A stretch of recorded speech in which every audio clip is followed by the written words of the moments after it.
Hello बच्चों, hi everyone. चलिए बच्चों, रोटेशनल मोशन के डिस्कशन को आगे बढ़ाते हैं और बातचीत करते हैं बेटा इससे रिलेटेड कुछ स्पेशल न्यूमेरिकल्स की। देखो बच्चों, रोटेशनल मोशन का जो हमारा डिस्कशन था, इसमें सबसे पहले मैंने आपको बताया मोमेंट ऑफ इनर्शिया टर्म का मतलब क्या है, मोमेंट ऑफ इनर्शिया होता क्या है। सेकंड हमने फिर डिस्कस किया बेटा टॉर्क के बारे में, टॉर्क क्या है। देन हमने डिफाइन किया था एंगुलर मोमेंटम को। उसके बाद फिर हमने पढ़ा था रोटेशनल काइनेटिक एनर्जी, और ये चार कॉन्सेप्ट को आपस में इंटर रिलेट भी किया था। फिर इनसे रिलेटेड हमने न्यूमेरिकल्स चेक किए थे। आ रही बात समझ में। इसके बाद हमारा अनदर सेक्शन था जिसको हमने बोला था बेटा रोलिंग मोशन। कि कोई भी बॉडी है वो ट्रांसलेशनल प्लस रोटेशनल दोनों टाइप का मोशन परफॉर्म कर रही है, that is called rolling motion. और इस पर कैसे न्यूमेरिकल और क्या क्या कॉन्सेप्ट बन सकते हैं ये भी हमने डिस्कस किया था। अब हम बच्चों डिस्कस करेंगे इनसे रिलेटेड न्यूमेरिकल, कैसे कैसे एग्जांपल्स और न्यूमेरिकल्स हमारे एग्जाम्स में आ सकते हैं। कुछ और न्यूमेरिकल्स की हम बातचीत करते हैं, थोड़े बहुत अच्छे न्यूमेरिकल भी लेंगे जिनका हम लेवल थोड़ा सा ज्यादा रखेंगे नीट एग्जाम से, जिनसे हमारे कॉन्सेप्ट की अंडरस्टैंडिंग बन जाए। क्लियर? चलिए बच्चों, तो स्टार्ट करते हैं हमारे न्यूमेरिकल। पहला एग्जाम्पल मैं ले लेता हूँ। पहला मैं बेटा रोलिंग मोशन से ही ले लेता हूँ। अभी हमने रोलिंग मोशन ही पढ़ा है, करंट। ठीक है, अगर मैं बातचीत करूं, आपको ये कोई भी एक सरफेस दी हुई है और इस सरफेस पर बेटा ये कोई भी एक स्फीयर रखा हुआ है। एक सेकेंड, आपको बेटा ये कोई भी सरफेस दी हुई है और इस सरफेस पर ये कोई भी एक स्फीयर रखा हुआ है। क्लियर? आपको बोला है बेटा कि ये जो स्फीयर है इस पर मैं टेंजेंट के अलोंग एक्सटर्नल फोर्स अप्लाई कर रहा हूं F। इसकी सरफेस रफ है जहां फ्रिक्शन कोफिशिएंट है म्यू। इसकी सरफेस रफ है, फ्रिक्शन कोफिशिएंट कितना है, म्यू है। अभी इसकी इनिशियल वेलोसिटी को 0 ले लेते हैं। अभी ये बॉडी रेस्ट में है। Then determine the time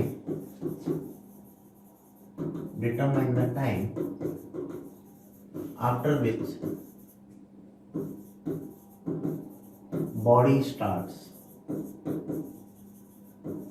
pure rolling motion.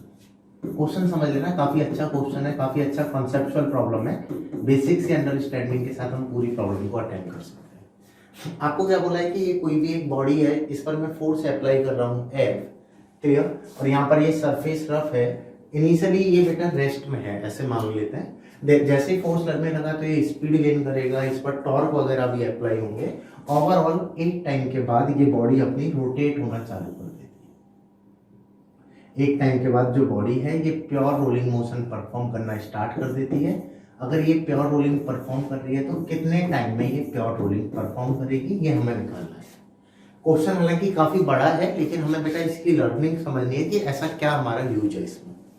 देखो बच्चों, कैसे इसे हम सॉल्व करने वाले हैं। अगर मैं यहाँ पर बातचीत करूं, इनिशियली लेट से इसकी कोई भी वेलोसिटी नहीं है, इनिशियल वेलोसिटी अभी 0 है। इनिशियल इसका कोई ओमेगा भी नहीं है, लेट से इनिशियल ओमेगा 0। अब हुआ क्या, इस बॉडी पे फोर्स लगा, फोर्स के कारण ये फॉरवर्ड डायरेक्शन में मूव करेगा। तो ये जो कांटेक्ट पॉइंट है इसके स्लिप होने की टेंडेंसी किधर होगी, पीछे की तरफ। अगर इसके स्लिप होने की टेंडेंसी पीछे की तरफ होगी तो बेटा इस पे फ्रिक्शन लगेगा आगे की तरफ। आगे बात समझ में। सिंपल सा लॉजिक है कि जैसे मैंने एक्सटर्नल फोर्स अप्लाई किया, ये बॉडी को आगे मूव कराएगा, इसके कारण एक टॉर्क भी अप्लाई होगा, ओवरऑल बॉडी रोटेट होना भी स्टार्ट होगी। रोटेट होगी तो कांटेक्ट पॉइंट पे स्लिप होने की टेंडेंसी होगी पीछे, तो इस पर जो स्टैटिक फ्रिक्शन लगेगा वो आगे की तरफ लगेगा। आ रही बात समझ में।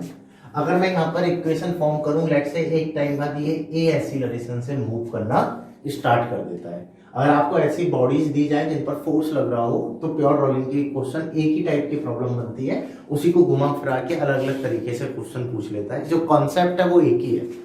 तो बेटा मैं अगर यहाँ पे लिखता हूँ तो यहाँ पर एक तो फोर्स लग रहा है, एक्सटर्नल एक फ्रिक्शन लग रहा है, दैट इज इक्वल टू होगा M A, that is equation number. ठीक है, लेट से इसका मास m है एंड रेडियस r है। इस पर एक F फोर्स लग रहा है, एक फ्रिक्शन लग रहा है, तो F plus F that is equal to होगा m। अगली अगर मैं बेटा यहाँ पर बातचीत करूं तो इनके कारण टॉर्क भी अप्लाई होगा, इसके कारण टॉर्क अप्लाई होगा, force into perpendicular length. Same यहाँ पर फ्रिक्शन लग रहा है, फ्रिक्शन के कारण टॉर्क अप्लाई होगा, फ्रिक्शन इनटू परपेंडिकुलर लेंथ। एक तो फ्रिक्शन ये अपने सेंटर पॉइंट के रेस्पेक्ट में रोटेट हो रहा है, तो फ्रिक्शन के कारण फोर्स इनटू परपेंडिकुलर लेंथ, एक एक्सटर्नल का लग गया टॉर्क। अगर डायरेक्शन लिखोगे तो पहले वाले का तो जा रहा है इनवर्ड, इसका जा रहा है अपना आउटवर्ड। आर को डायरेक्शन पे फिंगर रखोगे, एफ तक बेंड करोगे तो थंब अंदर जा रहा है। इसमें आर पर फिंगर रखोगे, एफ तक बेंड करोगे तो थंब आउटवर्ड जा रहा है। अपोजिट है तो यहाँ पर साइन आ जाएगा नेगेटिव। क्लियर? तो net torque that is equal to होगा अपना आई, ठीक है। Net torque which is equal to होगा आई अल्फा। लेट्स सी इस बॉडी को नाम दे देते हैं, इसका नाम है सॉलिड स्फीयर। आ रही बात समझ में? तो बेटा मैं यहाँ पर बोल दूंगा ये हो जाएगा हमारा 2/5 mr², that is equation number 6, correct. यहाँ पर r से तो r² का अपना कैंसिल होगा। मैं बोल सकता हूँ बेटा फॉर प्योर रोलिंग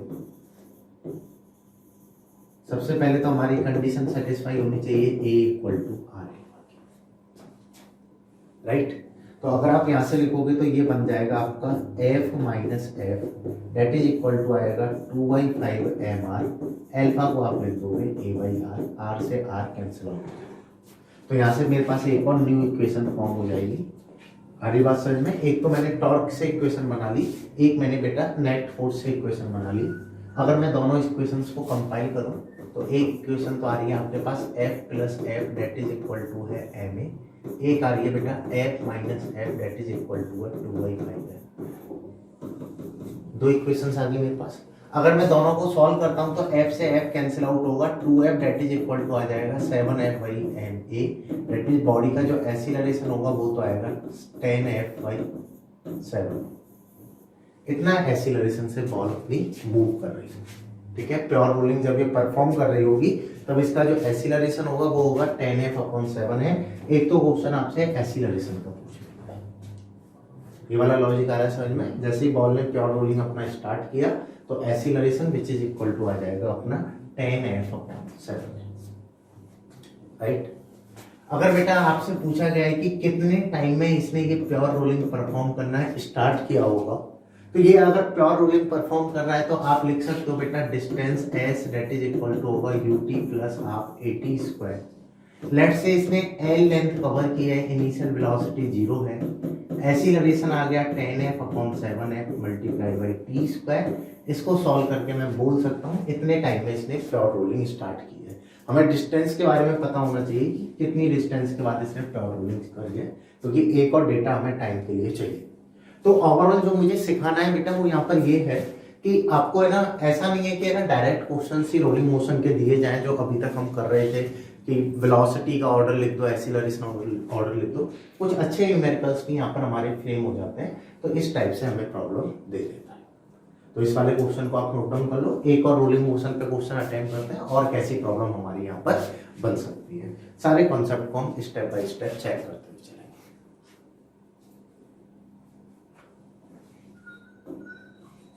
इसको भी लिख लो।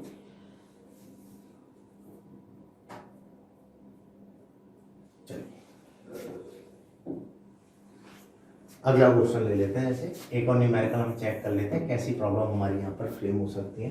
जैसे अब मैं एक कॉन्सेप्चुअल बातचीत कर लेता हूँ। ये क्वेश्चन है, इनको समझ लो ना। मान लो बेटा ये आपको कोई भी सरफेस दी हुई है, ये वाली जो सरफेस है, ये वाली सरफेस स्मूथ और ये वाली जो सरफेस है ये रफ, करेक्ट। और एक क्वेश्चन में बोला है इसका अपोजिट सेम। ये सरफेस है, पहली वाली सरफेस जो है ये रफ है और दूसरी वाली जो सरफेस है ये अपनी बच्चों स्मूथ है, राइट। कोई भी बॉडी है इनिशियली ये स्मूथ सरफेस पे रहती है इस तरीके से, और ये मूव करते करते स्मूथ से रफ सरफेस पे आ जाती है इस तरीके से। सेम पहले बॉडी कोई रफ पर है, दोनों अलग अलग न्यूमेरिकल है, दोनों पर हम बातचीत करेंगे अच्छे से। मूव करते करते स्मूथ पर आ जाती है। पहले पहला न्यूमेरिकल चेक कर लेते हैं। पहले में मुझे क्या पूछना है, आपको बोला है बेटा कि ये जो बॉडी है, कोई भी रिजिड बॉडी है, सॉलिड स्फीयर ले लो या सिलेंडर, रिंग, डिस्क, जो भी लेना चाहो, कोई भी एक रिजिड बॉडी है, इसकी अपनी एक ट्रांसलेशनल वेलोसिटी है v और एक ओमेगा एंगुलर वेलोसिटी से रोटेट हो रही है, and at smooth surface it is performing pure rolling. ये स्मूथ सरफेस पर प्योर रोलिंग मोशन परफॉर्म कर रही है, ठीक है, कोई एक्सटर्नल फोर्स वगैरह कुछ भी इस पर नहीं लग रहा है, ये जैसे ही स्मूथ सरफेस पर एंटर करी प्योर रोलिंग परफॉर्म कर रही है।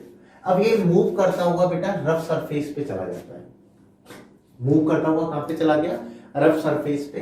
तो आपको बताना है कि इस रफ सरफेस पर ये प्योर रोलिंग मोशन कंटिन्यू करेगा या नहीं। क्वेश्चन समझ में आ रहा है, स्मूथ सरफेस पर प्योर रोलिंग परफॉर्म कर रही है, आपको बताना है रफ सरफेस पर ये प्योर रोलिंग करेगा या नहीं। कॉन्सेप्चुअल है सेम ये वाले भी क्वेश्चन में, ये पहले रफ सरफेस पर है और ये रफ सरफेस पर बेटा प्योर रोलिंग परफॉर्म कर रही है, करेक्ट। तो अब आपको बताना है कि जैसे ये स्मूथ सरफेस पे एंटर करेगा तो यहां पर ये प्योर रोलिंग परफॉर्म करेगा या नहीं। दोनों न्यूमेरिकल है, दोनों को अच्छे से सोचो, दोनों में आंसर क्या होगा। जैसे इसमें आपको बताना है यस या नो, इसमें भी आपको बताना है यस या नो, ठीक है। प्योर रोलिंग करेगा यस, प्योर रोलिंग नहीं करेगा नो, इस तरीके से आपको आंसर्स बताने हैं। अपना टाइम आपका स्टार्ट होता है। अब सोचो इसके बारे में किस तरीके से प्रॉब्लम को अटेंड किया जाए कि प्योर रोलिंग को हम एग्जामाइन कर पाए, ये प्योर रोलिंग परफॉर्म करेगा या नहीं करेगा।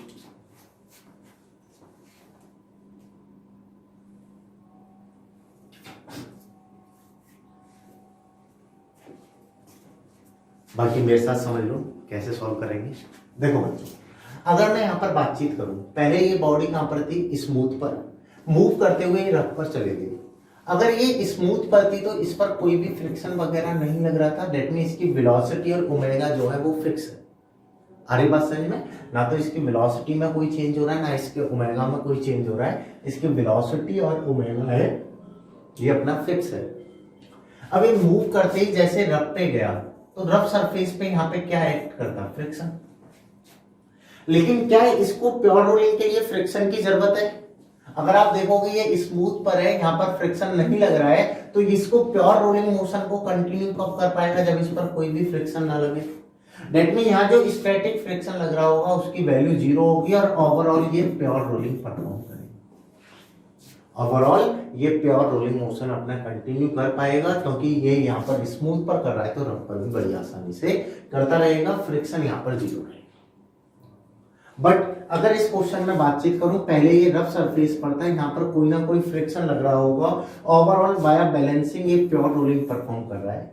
जैसे ये स्मूथ सरफेस पर एंटर किया तो स्मूथ पर एंटर करते ही बेटा यहाँ पर फ्रिक्शन इसको नहीं मिला है, फ्रिक्शन नहीं मिला है तो जो इसकी कंडीशन है जो रफ सरफेस पर सेटिस्फाई हो रही थी वो यहाँ सेटिस्फाई नहीं हो पाएगी। ओवरऑल ये प्योर रोलिंग कंटिन्यू नहीं कर पाएगा, ये प्योर रोलिंग मोशन को छोड़ देगा। कि लेट्स से यहाँ पर कोई फोर्स वगैरह लग रहा हो जिससे ये प्योर रोलिंग परफॉर्म कर रहा हो, लेकिन स्मूथ पर आते ही ये प्योर रोलिंग परफॉर्म नहीं कर पाएगा। It is not true for all cases. But ऊपर वाले में अगर स्मूथ पर कर रहा है तो रफ पे जाए तो भी कंटिन्यू कर सकते हैं। आ रही बात समझ में? तो इस तरीके से कॉन्सेप्चुअली घुमाने का भी ट्राई करता है। तो सिंपल सा लॉजिक है बेटा कि प्योर रोलिंग के लिए फ्रिक्शन चाहिए, अगर फ्रिक्शन है तो प्योर रोलिंग करेगा, फ्रिक्शन के बाद स्मूथ पर चला गया तो नहीं करेगा। लेकिन पहले ही आपको बोला है कि स्मूथ पर कर रहा है तो फिर ये रफ पर जाए तो करता ही रहेगा। करेक्ट? चलिए, ये वाली बात भी आ रही समझ में।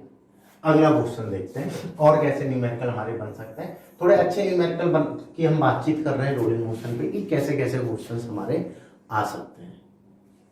आ रही बात समझ में? चलिए अगला न्यूमेरिकल चेक करते हैं। देखो बच्चों, नेक्स्ट न्यूमेरिकल अपना क्या है, आपको बोला है कि लेट से ये कोई भी ग्राउंड सरफेस दी हुई है, ठीक है, और यहाँ पर बेटा ये कोई भी एक अपने पास बॉडी रखी हुई है। इस बॉडी को कोई भी नाम दे देते हैं, चलो मान लो हॉलो स्फीयर है, इसको हम नाम दे देते हैं हॉलो स्फीयर।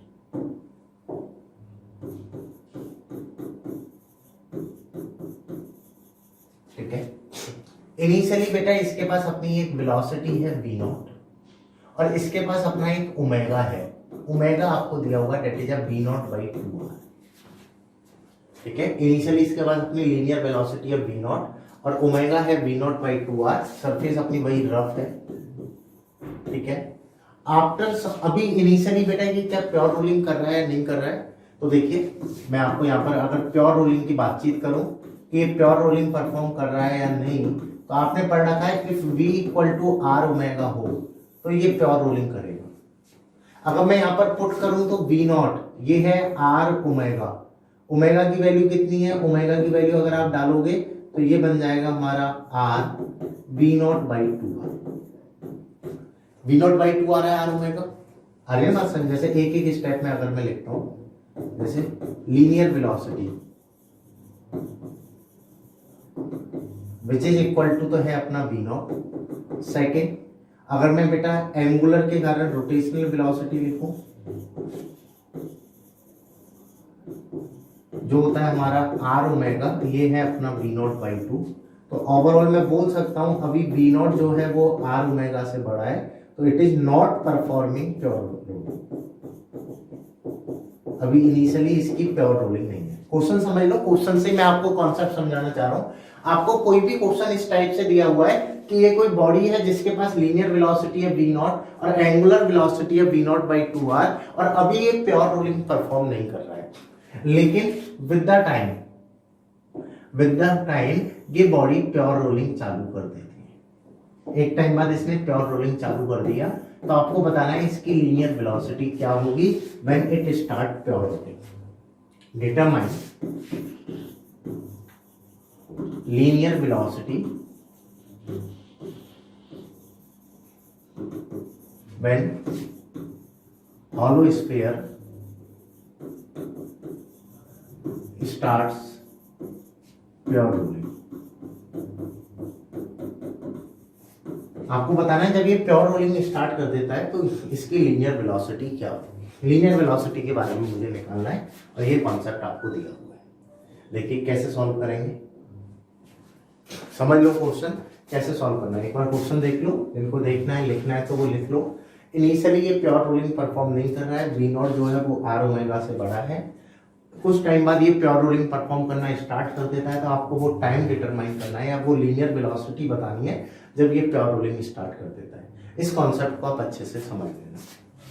देखो कैसे सॉल्व करने वाले हो, आपको दिया हुआ है कि ये प्लेटफॉर्म है और यहाँ पर बेटा ये कोई भी हॉलो स्फीयर अपना रखा हुआ था। क्लियर? लेट्स से इनिशियली इसके पास वेलोसिटी थी v नॉट और इनिशियली एंगुलर वेलोसिटी थी ओमेगा। अब हुआ क्या, v नॉट यहाँ पर बड़ा है बेटा r ओमेगा से, तो ये बॉडी को स्लाइड कराएगा, और अगर बॉडी स्लाइड होगी तो मैं बोल दूंगा बेटा इस पर अपोजिट डायरेक्शन में, स्लाइडिंग मोशन के अपोजिट डायरेक्शन में अप्लाई होगा फ्रिक्शन। तो इस पर क्या लग रहा होगा, फ्रिक्शन लग रहा होगा। ये फ्रिक्शन इसके v नॉट को तो क्या करेगा, कम करेगा, क्योंकि अपोजिट में है तो ट्रांसलेशनल वेलोसिटी को तो कम करेगा, बट एंगुलर वेलोसिटी को एक टॉर्क अप्लाई करेगा, ओवरऑल ओमेगा को ये बढ़ाता जाएगा। होने वाला क्या है, v नॉट की वैल्यू को कम करेगा, ओमेगा की वैल्यू को बढ़ाएगा।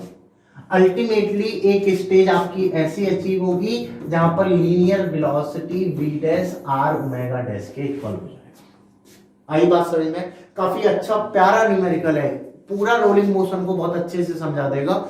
अच्छे खासे क्वेश्चंस को सॉल्व कर सकते हैं हम, जेई के आप लेवल तक के हम क्वेश्चंस को आसानी से अटेम्प्ट कर सकते हैं। बस बात समझनी है कि पहले ये प्योर रोलिंग परफॉर्म नहीं कर रहा था, लेकिन इसकी v नॉट ज्यादा होने से फ्रिक्शन पीछे लगा, जो v नॉट को कम कर रहा है इसके ओमेगा को बढ़ाता जा रहा है। ओवरऑल एक स्टेज ऐसी आने वाली है जब v डैश इसकी न्यू लीनियर वेलोसिटी होगी, v dash new angular velocity होगी omega dash, and v dash that is equal to हो जाएगा अपना r ओमेगा डैश। तो हमें बेटा यही निकालना है कि ये r ओमेगा डैश होगा। चलिए चेक करते हैं बेटा इसकी वैल्यू क्या होगी। अगर मैं यहाँ पर बातचीत करूं ये r ओमेगा डैश अपना क्या होगा, तो देखो हो क्या रहा है, फ्रिक्शन लग रहा है यहाँ पर विच इज इक्वल टू होगा mu N, that is equal to होगा अपना mu N.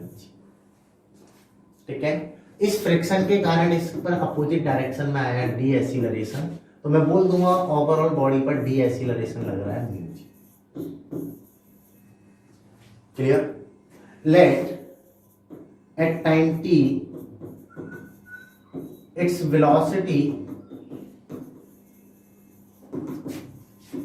becomes v dash। कोई टाइम t पर इसकी वेलोसिटी क्या हो जाती है बेटा, v डैश हो जाती है। तो आप यहां पर क्या लिखोगे, v dash that is equal to होगा इनिशियल वेलोसिटी प्लस at। अगर मैं यहां पर लिखता हूं बेटा v डैश, इनिशियल वेलोसिटी तो है v नॉट, डीएसिलरेशन है नेगेटिव, ये होगा अपना mu ji multiplied by t, that is equation number. आ रही बात समझ में? सिंपल, ये इसकी वेलोसिटी कम होकर कितनी हो जाएगी, V not minus mu ji multiplied by T. Same अगली इक्वेशन अगर मैं यहाँ पर बनाता हूं तो आप चेक करोगे फ्रिक्शन के कारण बेटा यहाँ पर क्या लग रहा है, टॉर्क अप्लाई हो रहा है, और टॉर्क इसको क्या कर रहा है, सपोर्ट कर रहा है। तो आप लिखोगे यहाँ पर here torque that is equal to होगा f r which is equal to होगा अपना आई आर। तो मैं लिख सकता हूँ बेटा torque F R that is equal to I hollow square है तो 2/3 M R square multiplied by R से तो हमारा ये स्क्वायर कैंसिल आउट हो जाएगा। ठीक है, अगर मैं बेटा यहाँ पर फ्रिक्शन लिखूंगा तो ये तो है अपना mu M G that is equal to 2/3 M R alpha, M से एम कैंसिल आउट होगा तो एल्फा की वैल्यू आ जाएगी 3 म्यू जी अपॉन 2। एल्फा निकल गया अपना। ठीक है, मैंने क्या किया, एल्फा डिटरमाइन कर लिया। अब मैं क्या करता हूँ बेटा, एल्फा की वैल्यू को पुट कर देता हूँ तो इसका ओमेगा बढ़ने लगेगा। अब ओमेगा हो जाएगा omega naught plus alpha t. तो here omega that is equal to omega naught कितना है, V not by 2r। Alpha कितना है बच्चों हमारा 3 mu G upon 2r multiplied by equation number 6। जब ये प्योर रोलिंग परफॉर्म चालू करता है, ओमेगा बढ़ गए तो ओमेगा बन गया, ओमेगा डैश बन गया अपना ओमेगा नॉट से, और वेलोसिटी वी नॉट से अपनी वी डैश बन गई। दैट मींस अब कंडीशन अपनी सेटिस्फाई होगी, V dash equal to R omega dash. अगर मैं वी डैश की वैल्यू लिखता हूं तो वी डैश की वैल्यू कितनी है, V not minus mu ji T. V dash की वैल्यू कितनी है अपनी, V not minus mu G T that is equal to R. Omega dash है बेटा अपना V not by 2r plus 3 mu G upon 2r multiplied by T. Right, r से तो r अपना क्या हो जाएगा बेटा, कैंसिल आउट। ओवरऑल हम यहाँ पर टाइम की वैल्यू निकाल सकते हैं। जैसे मैं इसको सॉल्व करता हूँ तो ये v not minus mu G T that is equal to आएगा v not by 2 plus 3 mu ji t upon, इसको मैं इधर लाऊंगा तो ये हो जाएगा v not by 2 that is equal to mu ji t को इधर ले जाऊंगा तो ये कितना हो जाएगा 5/2 म्यू जी टी। तो यहाँ से आ जाएगा अपना time that is equal to 2 से तो 2 कैंसिल आउट हो गया, वी नॉट अपॉन 5। इतने टाइम के बाद ये प्योर रोलिंग परफॉर्म करना स्टार्ट कर देगा। इतने टाइम में क्या कर देगा, ये प्योर रोलिंग चालू कर देगा। और अगर आपसे वेलोसिटी की वैल्यू पूछी जाए तो ये आया था हमारा V not minus mu ji T. इस वैल्यू को बच्चों यहाँ पर आप पुट कर दो, V not minus mu G, time कितना है अपना वी नॉट अपॉन 5। ये कैंसिल आउट हो जाएगा तो v इक्वल टू आएगा 4v नॉट। और जब ये प्योर रोलिंग करेगा तो इसकी लीनियर वेलोसिटी हो जाएगी 4v नॉट बाई 5। क्लियर, समझ लो इस क्वेश्चन को, न्यूमेरिकल को, काफी अच्छा न्यूमेरिकल है। ठीक है, आपको क्या बोला है कि आपके पास इनिशियली एक हॉलो स्फीयर है जिसकी वेलोसिटी है v नॉट, एंगुलर वेलोसिटी है v not by 2r। That means initially v not जो है वो r ओमेगा से बड़ा है और ये प्योर रोलिंग परफॉर्म नहीं कर रहा। बट एक टाइम बाद ये प्योर रोलिंग चालू कर देता है, और जब ये प्योर रोलिंग चालू करेगा तो इसकी लीनियर वेलोसिटी क्या होगी ये मुझे डिटरमाइन करना है। अरे बात समझ में? अटेम्प्ट कैसे करोगे, एक्चुअल में इसका वी नॉट ज्यादा होने के कारण ये स्फीयर आगे स्लिप हो रहा है तो फ्रिक्शन लगेगा पीछे की तरफ, और फ्रिक्शन इसकी लीनियर वेलोसिटी को कम करेगा और टॉर्क के कारण इसके ओमेगा को बढ़ाता हुआ जाएगा। तो इसकी लीनियर वेलोसिटी कम होती जाएगी, ओमेगा बढ़ता हुआ जाएगा।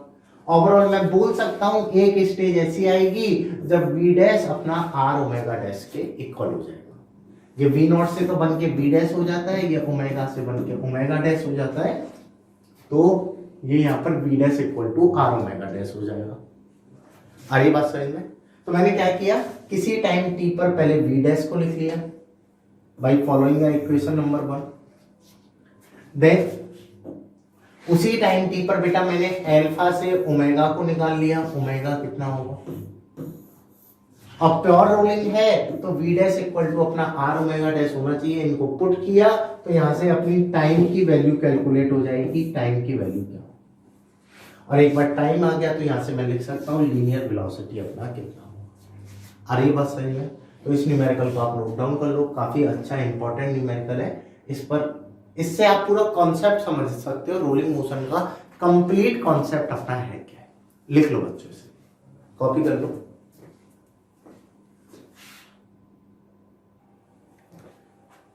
क्लियर? चलिए एक और न्यूमेरिकल की हम बातचीत कर लेते हैं। कैसा न्यूमेरिकल हमारा यहाँ पर फ्रेम हो सकता है बच्चों, अगले न्यूमेरिकल की हम बातचीत कर लेते हैं। लेट्स से मैं बोल देता हूं, आपको दिया हुआ है, अब जैसे ये तो हो गया हमारे बेटा रोलिंग मोशन पे। एक डिफरेंट टाइप की हम प्रॉब्लम ले लेते हैं। आपको बोला है बेटा ये कोई भी एक ब्लॉक है, right? Mass of this block is m और ये रिजिड बॉडी को हमने यहाँ पे रखा हुआ है and it is moving with a velocity, correct? ये मूव करते हुए ये जो सरफेस है इसमें बीच में यहाँ पे बेटा कोई भी एक किंक है। किंक का मतलब है कि कोई भी बीच में एक बैरियर है, ठीक है? ये ऐसे v वेलोसिटी से मूव कर रहा है। जैसे ये मूव करते हुए इस सरफेस पर आता है, करेक्ट? लेट्स से इसका मास m है, मोमेंट ऑफ इनर्शिया है। जैसे ये मूव करते हुए सरफेस पर आता है तो इस सरफेस पर ये बैरियर से टकराएगा और टकराने के कारण ये ऐसे पलट जाएगा। पलटेगा तो इसकी एंगुलर वेलोसिटी क्या होगी? ये मूव कर रहा है वेलोसिटी से, इस किंक से टकराया, टकराने के कारण ये पलट गया, तो पलटने पर इसकी एंगुलर वेलोसिटी क्या होगी? ओमेगा की वैल्यू को मुझे डिटरमाइन करना है। ऐसा न्यूमेरिकल की हम बातचीत कर लेते हैं। देखो बच्चों, एकदम आसान सी बात है कि अपने आप मूव कर रहा था, अपने आप ही मूव करते हुए ये बैरियर से टकराया और पलट गया, मतलब कोई भी एक्सटर्नल एफर्ट्स हमें लगाने की जरूरत नहीं पड़ी। तो मैं बोल सकता हूँ यहाँ पर initial angular momentum that is equal to होगा फाइनल एंगुलर मोमेंटम, ठीक है? आपको दिया हुआ है बेटा ये सेंटर ऑफ मास है, इसकी लेंथ है m। तो मैं अगर इसका इनिशियल एंगुलर मोमेंटम लिखूंगा तो ये होगा अपना mvr sin थीटा, और फाइनली ये रोटेट हुआ है तो फाइनल लिखोगे आप i, राइट? यहाँ पर बेटा इसका मास है m, स्पीड है v। अगर डिस्टेंस में लिखूंगा परपेंडिकुलर डिस्टेंस तो ये आधी डिस्टेंस पर होगा, ये हो जाएगा अपना l/2, थीटा इज 90 तो sin 90 is 4 which is equal to आएगा हमारा i ओमेगा। तो यहाँ से मैं लिख सकता हूँ ओमेगा की वैल्यू क्या होगी। अब जो भी रिजिड बॉडी दी जाए उसका i मुझे इस वाली एक्सिस के रेस्पेक्ट में लिखना है, क्योंकि ये इस वाले पॉइंट के रेस्पेक्ट में रोटेट हुआ है। तो अगर आपको इस टाइप की कोई भी प्रॉब्लम दे दे तो उसको भी आप बड़ी आसानी से अटेम्प्ट कर सकते हो। बस आपको बेसिक समझना है, बेसिक क्या है। क्लियर? आ रही है बातें समझ में? तो अगर मैं बेटा पूरा चैप्टर समराइज करूं तो आपको लिखना आना चाहिए मोमेंट ऑफ इनर्शिया क्या होता है, आपको लिखना आना चाहिए टॉर्क कैसे लिखते हैं, एंगुलर मोमेंटम कैसे लिखते हैं, उनको कैसे रिलेट करते हैं, और एक इंपॉर्टेंट सेक्शन जो रोटेशनल मोशन का है that is called rolling motion. मैंने आपको बताया रोलिंग मोशन है क्या है, कैसे कैसे न्यूमेरिकल बन सकते हैं, और कुछ स्पेशल टाइप ऑफ न्यूमेरिकल की भी हमने अभी बातचीत की। क्लियर? तो इनसे रिलेटेड और न्यूमेरिकल आप अपनी वर्कशीट में अटेम्प्ट करना। स्टिल अगर आप कहीं अटक जाओ, कहीं कोई भी आपकी क्वेरी आए तो आप पूछ सकते हो बच्चों अपने टेलीग्राम ग्रुप में, right? So thank you for watching this video. Now will continue next topic in next video. Thank you.